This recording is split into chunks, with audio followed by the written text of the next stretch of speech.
All you blippers, now pay attention everybody. With the beginning of the new season of dark nights in the UK and across the Northern Hemisphere, what we're finding is the return of aperture fever. Now I've got a cold, but aperture fever can cost you all of your money, the shirt off your back, increased payments on your mortgage. You may lose your home if you do not. You know the rest of it. So why not try out this little fella from Altair? Now we talked about this DSLR type lens connector.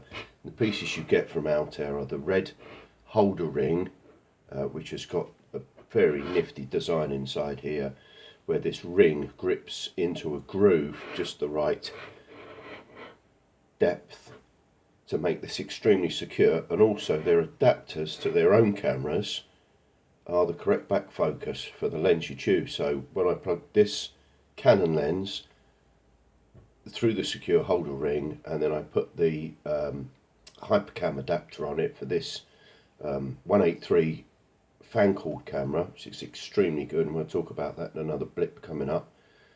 This setup required no setup. It was instantaneous. Click here, screw here, plug here, picture on the TV immediately. The limitation with this little lens, this is a Canon kit lens, the type that come in the kit bag, and it's an 18 to 55 millimeter lens, so it's very small in telescopic terms. And it's not perfectly formed. The focusing system is a little bit wobbly, to tell you the truth. The zooming system, as you'd expect, it goes in and out and makes your picture bigger and smaller. Sorry, your field of view and your magnification bigger and smaller. But focusing, a little bit hit and miss at times. But don't let that worry you. Down at this end, this is where the design factors come in. In the kit that you get from Altair, when you buy your first one of these, you go for the holder ring, the fitting to go onto your particular lens, be it Canon or Nikon or Nikon. Who says Nikon? Nikon, Canon, Canon. And then the choice of fitting for your camera, which has got the exact back focus inbuilt. So you just stick it on there, screw it all up tight. Always screw these things not a little over finger tight for me, because these do have a habit of, all of your cameras with screw fittings, it's much better than any brass compression ring type fitting. But just remember, with the contractions that you'll find during the cool down at night, these things do have a habit of undoing ever so slightly. So check they're all nice and nipped up. You can't break them. You'll know when you overdo it.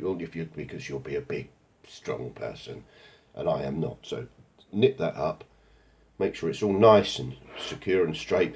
And this effectively is a rotator, so if I'm not pleased with my field of view, back off these two, very easy to grip. Peg bolts, rotate your doings, nip them back up again, job's done. The kit also comes with this sturdy dovetail bar, which has, again, because it's Altair, it's been well designed. Notice, okay, we've got the central cutouts here for multi-positioning, but we've also got these two extraordinarily useful across the plane of the bar owls that work with fittings like this. And on top of the fitting, you've also got the option to pop a guider on, our favourite guider. So my aperture fever has been completely nullified by these adapters, and they work with a variety of lenses. We've talked about the Canon and the Nikon. They've got a little Nikon coming fixed doodah, which is supposed to be far superior to this 15 quid on eBay Canon kit lens. However, 15 quid for a mini wide field telescope, and you've already got your cam from your big telescope, I think this is a lot of joy, this particular fitting and these types of lens. A lot of joy for a few pennies. So on that blip shell, I'll catch you later.